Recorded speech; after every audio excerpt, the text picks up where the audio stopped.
السلام عليكم.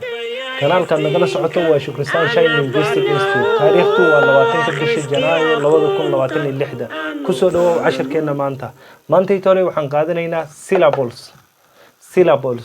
What is a syllable maxaa la yiraahdaa? When a consonant and a vowel are combined they form a syllable. Consonant-ga aan hore usoo qaadan iyo vowel-saga aan hore usoo qaadanay marka la isku dar ayaa waxay form gareynayaan maxay syllable. waxay form gareynayaan wax lagu magacaabo syllable. Tusaale, for example, ba consists of consonant, vowel. Be, consonant, vowel. So, consonant iyo vowel marka la isku daro maxay form gareynayaan syllable.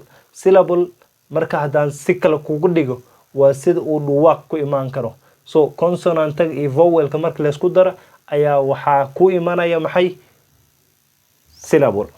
Okay, example on kusiya marka ba, be, bi, bo, bu, da, de, di, do, du. Okay, ku badan ayaad ku dari kartaa.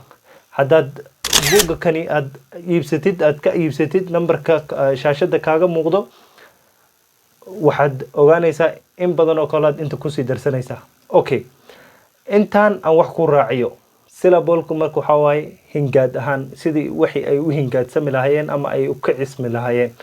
Okay, intaan ayuu cashirkeen noogu egyahay. Caawa la soco cashirkan cashirka kale. aad iyo aad ayaad u mahadsantiin. Assalaamu calaykum.